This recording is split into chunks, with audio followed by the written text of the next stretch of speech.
One of the most fundamental pieces of SEO is making sure that Google can find all the pages contained on your website. After all, if Google can't find all the pages contained on your website, then those pages aren't going to end up in Google's index, and if they're not in Google's index, they're not going to rank. And if they're not ranking, then we're not going to get traffic from them. So we need to really know if Google is finding every page contained on our website. That's the question we're going to look at in this video. Now, before I get into this question, I do want to say that it seems like this question would only apply to larger websites. Websites that are talking about thousands of pages, tens of thousands of pages, hundreds of thousands, millions of pages. But the truth is, this question applies to websites of all sizes. It might be easier to answer this question on a smaller website, but the truth is every website can have orphaned pages, pages that are cut off and hidden from view.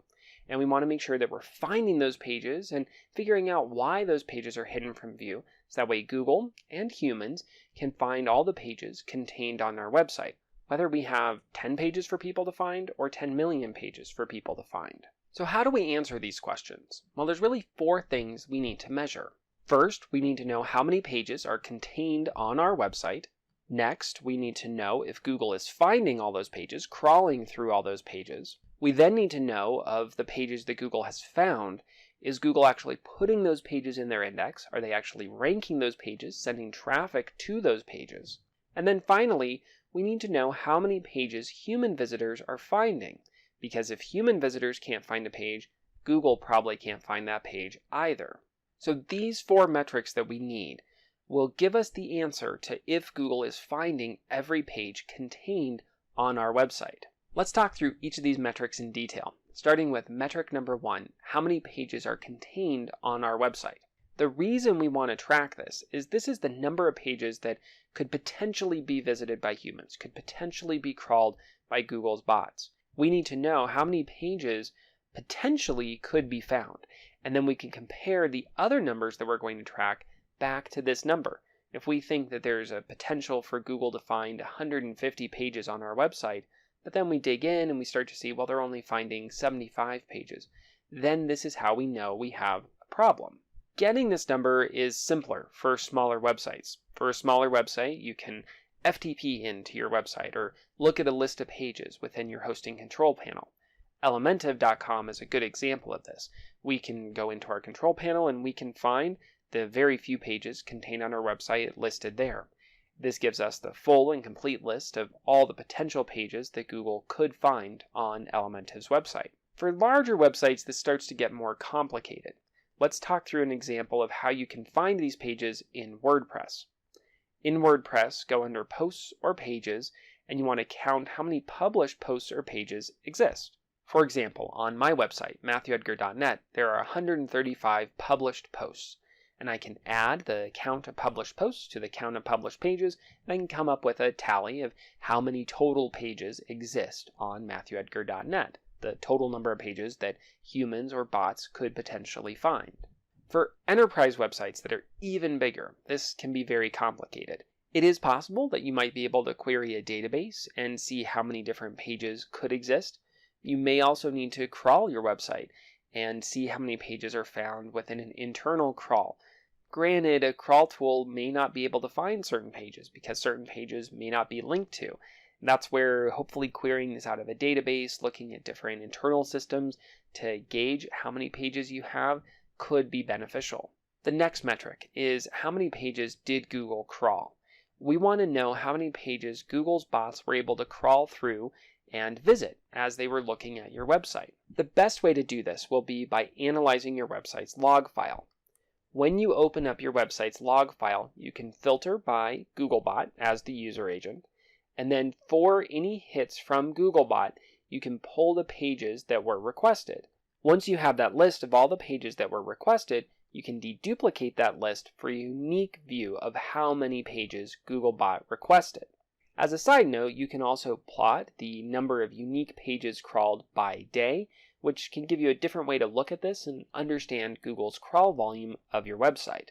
Now you can also get an idea of how many pages Google has crawled by reviewing the crawl activity report in Google Search Console. And here you can see the pages crawled per day.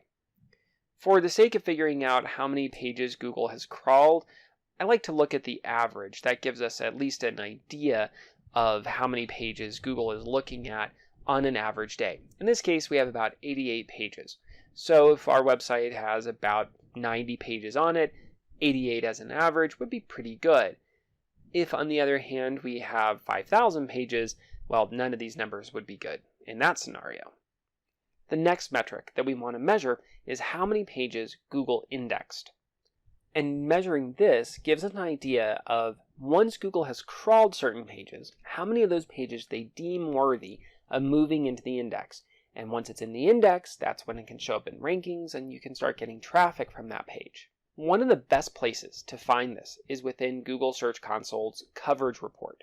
When you go to the coverage report, you'll see the total number of URLs that are in error, that are valid but with warnings, that are valid, and how many are excluded. Valid plus valid with warnings tells us approximately how many pages are indexed in Google search results. In the case of this example, it's around 41,000 pages.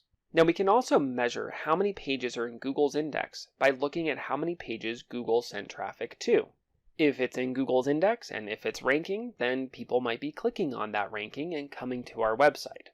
We can open up Google Analytics or whatever analytics tool you're using, segment down to organic traffic or traffic from Google Organic, and then view the landing page report.